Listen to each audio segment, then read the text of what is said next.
The hospital staff had been politely ignoring the elderly volunteer for months, assuming she was just another lonely widow looking for purpose, until the moment when a desperate father saw her walking past his comatose son's room and grabbed her arm, saying, "Wait, aren't you Dr. Eleanor Hayes, the one who performed the impossible surgery on Senator Williams?"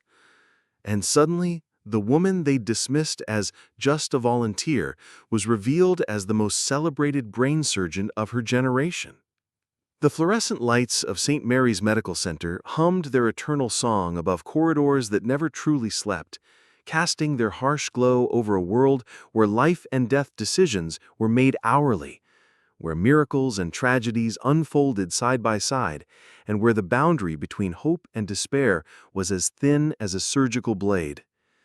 It was 6:30 a.m. on a Tuesday morning when Eleanor Hayes pushed through the volunteer entrance, her weathered hands gripping a canvas bag filled with paperback novels, crossword puzzle books, and small comfort items that she distributed to patients who needed a brief escape from their medical realities. At 78 years old, Eleanor moved with the careful deliberation of someone whose joints had begun to protest the decades of long hours spent standing over operating tables, but her posture remained remarkably straight, a remnant of the commanding presence that had once dominated surgical suites across 3 continents. Her silver hair was pulled back in a simple bun, secured with bobby pins that had seen better days. At her volunteer badge, a laminated rectangle with a cheerful sunflower logo, hung from a lanyard that also held her reading glasses and a small notepad where she kept track of which patients preferred mystery novels over romance. The nursing staff at St. Mary's had grown accustomed to Eleanor's quiet presence over the past 8 months. She arrived precisely at 6:30 every Tuesday and Thursday, made her rounds through the neurological and cardiac wings, spent time reading to patients who had no visitors, and left by 2 p.m. without fanfare or recognition. To most of the medical personnel, she was simply Mrs. Hayes, a well-meaning retiree who had answered their call for volunteers and proved reliable enough to earn a permanent spot on the schedule. The nurses appreciated her consistency and the way she seemed to genuinely care about the patient's comfort, but they treated her with the kind of polite detachment reserved for civilian volunteers. Kind enough, but clearly not part of the real medical team that made life and death decisions. They would nod politely when she passed, occasionally ask her to deliver messages or water to patients, and generally regard her as a helpful but ultimately peripheral presence in their high-stakes world. Eleanor understood their perspective and had never corrected their assumptions. When she had first approached the volunteer coordinator 8 months ago, she had simply introduced herself as a retired widow looking for a way to give back to the community. She hadn't mentioned her previous career, hadn't listed her credentials, hadn't explained why she was specifically drawn to the neurological wing of the hospital. She had filled out the basic paperwork, passed the background check, completed the volunteer orientation, and quietly begun the work of bringing small comforts to people facing some of the most frightening experiences of their lives. The truth was more complex than anyone at St. Mary's suspected. Dr. Eleanor Catherine Hayes had retired 3 years earlier after a 45-year career that had established her as one of the most accomplished neurosurgeons in medical history.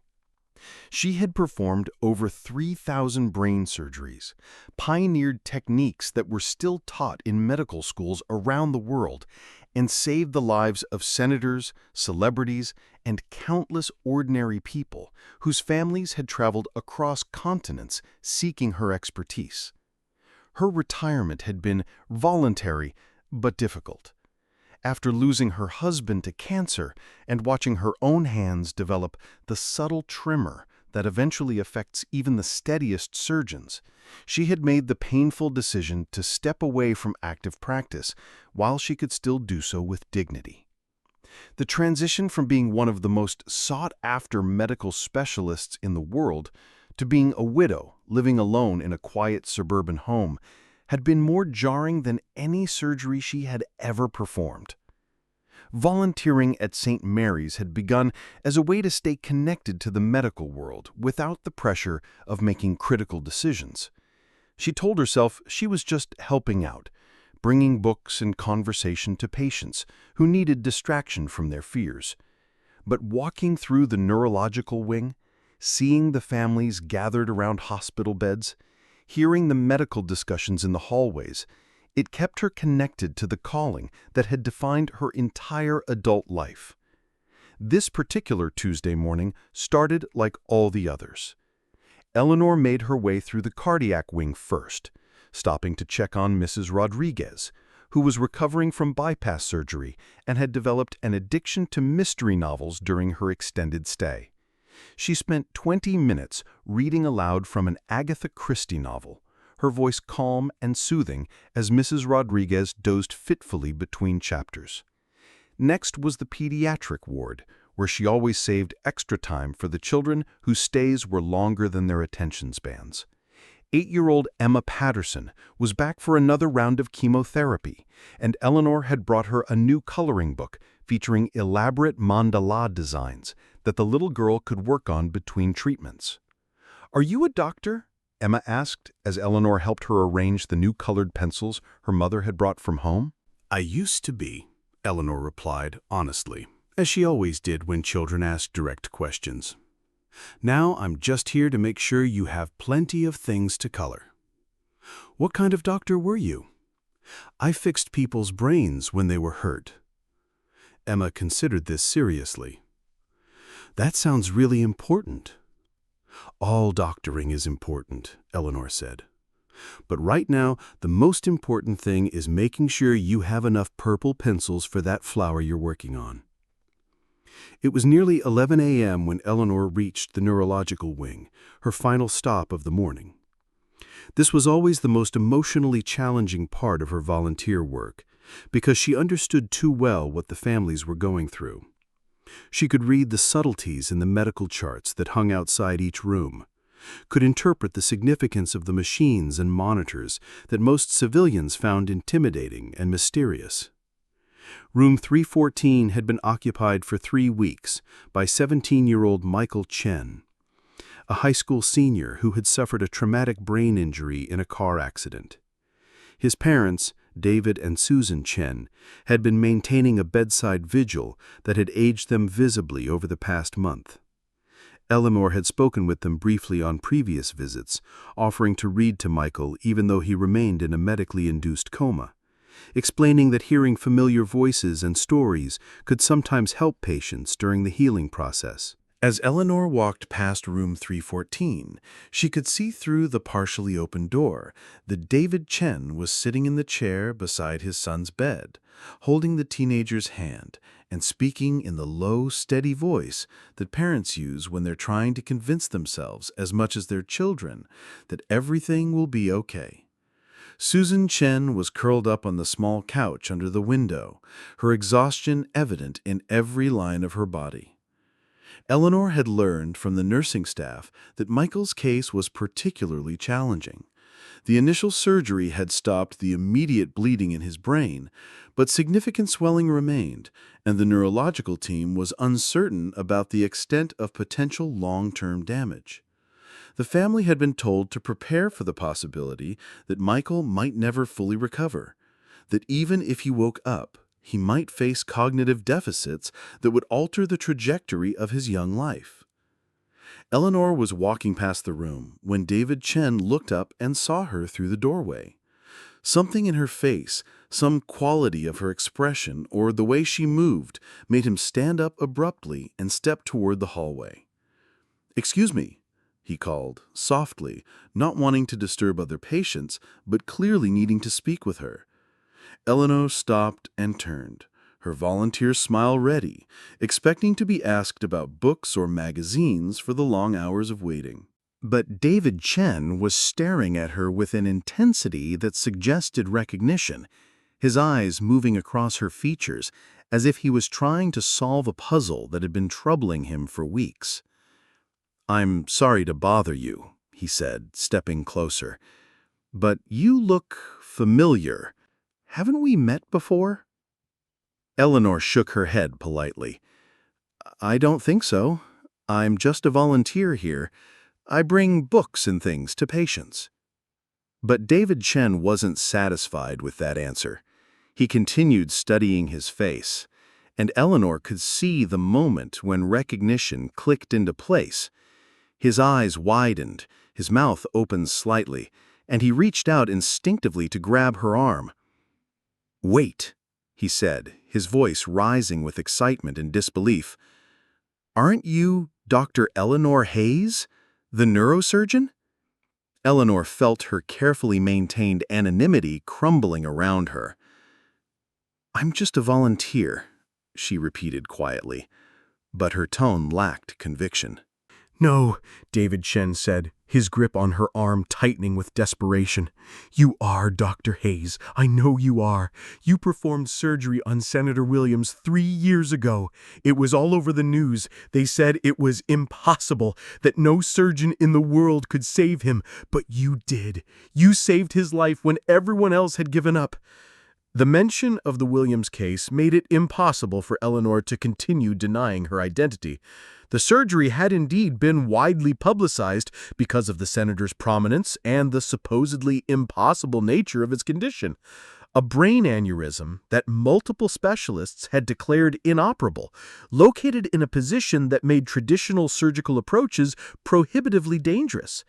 Eleanor had agreed to attempt the surgery only after developing a completely new approach, using techniques she had been refining for years and technology that pushed the boundaries of what was considered feasible. The operation had taken 14 hours and required her to work with margins of error measured in millimeters. But Senator Williams had not only survived, but recovered completely. "Dr. Hayes, my son Michael. He's been in a coma for 3 weeks. The doctors here are good, but they're not sure. They can't tell us if he's going to wake up, or if he does, whether he'll be okay. Please, I know you're retired. I know you probably can't, but could you just look at him?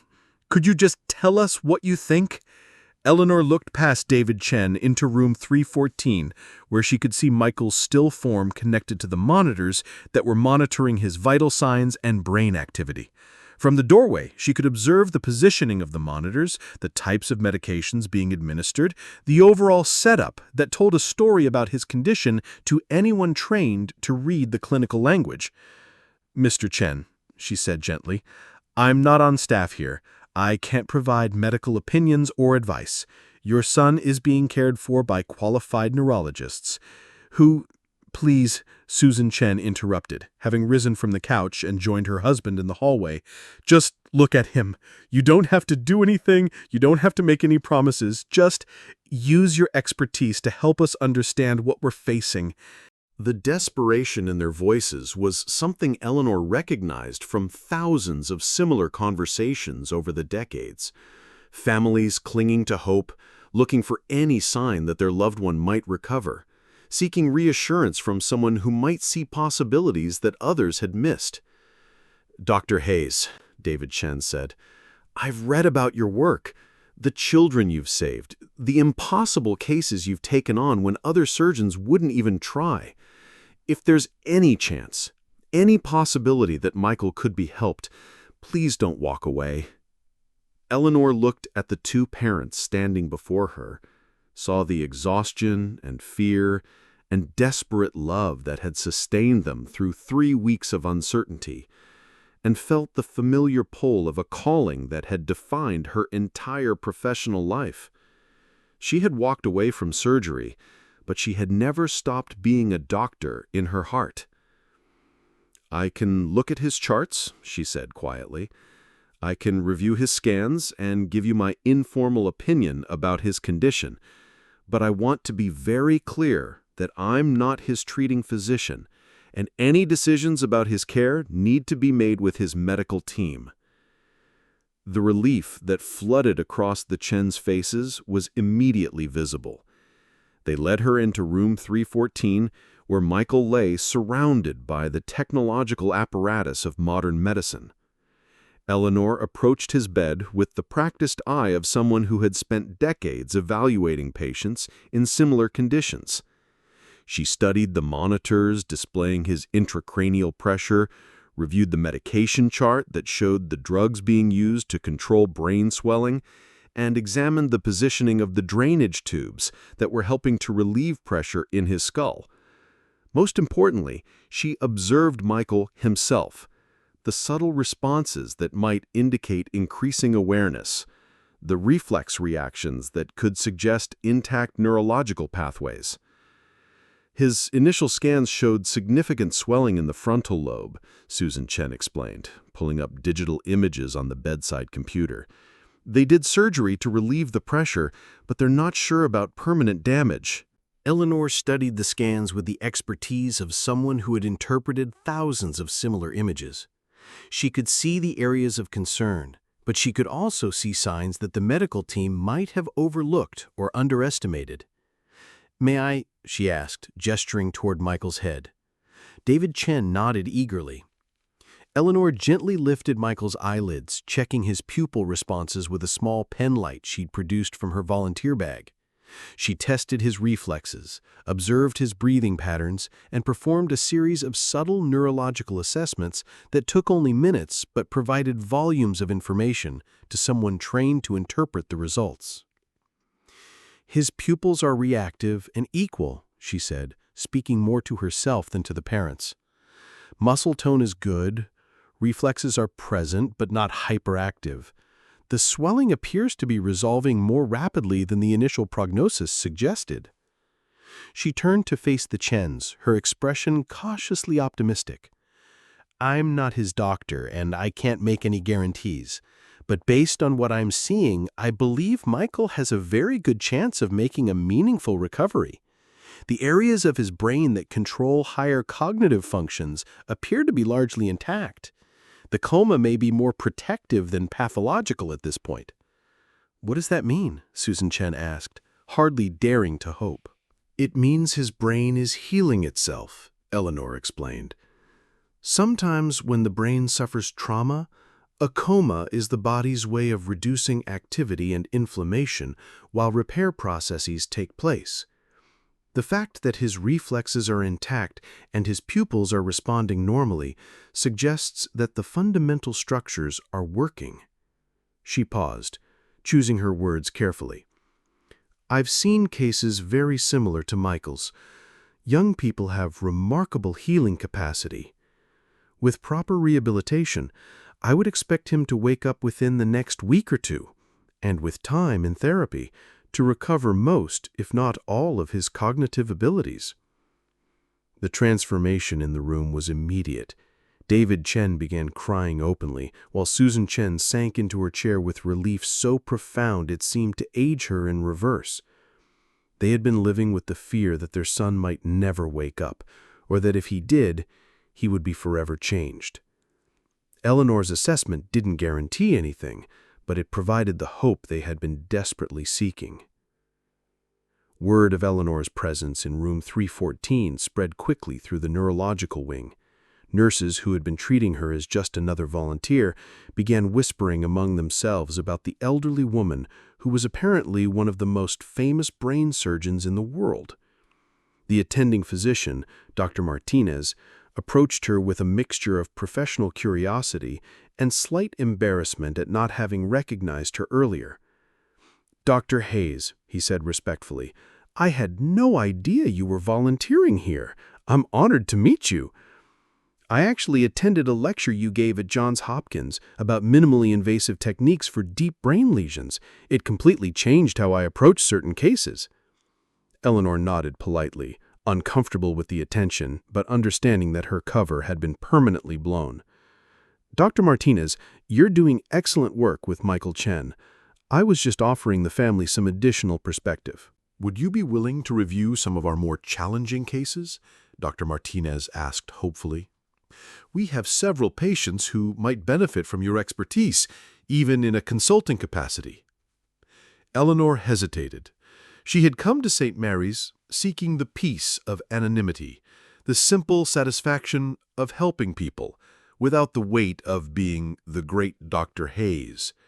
But looking around the neurological wing, seeing the families gathered around hospital beds, Remembering the fear in David and Susan Chen's eyes, she realized that her knowledge was too valuable to keep entirely to herself. "I'm not licensed to practice at this hospital," she said carefully, "but I suppose there's no reason I couldn't offer informal consultations as part of my volunteer work." Over the following weeks, Eleanor's role at St. Mary's evolved into something unprecedented. She maintained her volunteer status, continuing to bring books and comfort to patients, but she also began serving as an unofficial consultant on complex neurological cases. The administration, initially concerned about liability issues, worked with their legal team to establish a framework that allowed Eleanor to review cases and offer opinions without formally resuming active practice. The impact was immediate and profound.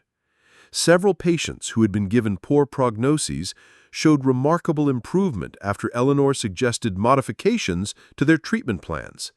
She identified surgical opportunities that other doctors had missed, recommended therapy approaches based on her decades of experience, and provided families with hope grounded in genuine medical expertise.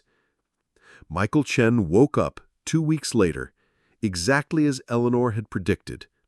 His recovery progressed steadily, and within 3 months, he was walking, talking, and preparing to return to school. His parents credited Eleanor with saving not just their son's life, but their sanity during the most terrifying period they had ever experienced. The story of the volunteer who was secretly one of the world's greatest neurosurgeons eventually reached local media, then national medical journals, and finally mainstream news outlets, fascinated by the idea of a surgical legend working anonymously in a community hospital. Eleanor granted one interview to a medical reporter who understood the significance of her unconventional retirement. "Why didn't you just retire to a beach somewhere?" the reporter asked. "Why continue working, even as a volunteer?" Eleanor considered the question carefully. "Because healing isn't just about technical expertise," she said finally. "It's about presence, about caring, about being there when people are afraid and uncertain. I may not be able to perform surgery anymore, but I can still use everything I've learned to help people. And sometimes that help comes in the form of a good book and a listening ear. Sometimes it means offering a second opinion that gives a family hope. The setting doesn't matter. The calling remains the same." When asked if she missed the prestige and recognition of her former career, Eleanor smiled. "The greatest recognition any doctor can receive is seeing a patient walk out of the hospital healthy and whole. Whether that happens because of a complex surgery or because someone took time to read them a story while they healed, the joy is exactly the same." 2 years later, Dr. Eleanor Hayes continues to volunteer at St. Mary's Medical Center, but now she does so with her full identity acknowledged and celebrated. The hospital created a special position for her, volunteer medical consultant, that allows her to contribute her expertise while maintaining the flexible schedule and low-pressure environment she values. The volunteer cart she pushes through the halls now carries not just books and magazines, but also hope grounded in 5 decades of medical experience. Patients and families still see her coming with relief, but now they know they're being visited not just by a kind volunteer, but by one of the most accomplished healers of her generation. And every Tuesday and Thursday morning, Eleanor Hayes continues to prove that retirement from a career doesn't mean retirement from a calling, that expertise offered with humility is more powerful than credentials displayed with pride, and that sometimes the most important healing happens not in operating rooms, but in quiet moments when someone who has seen everything medicine has to offer chooses to share that wisdom with people who need it most. The volunteer badge still hangs around her neck, right next to the reading glasses and notepad. But now everyone who sees it understands that some volunteers bring more than good intentions. They bring the accumulated wisdom of a lifetime dedicated to the sacred work of healing, one patient at a time.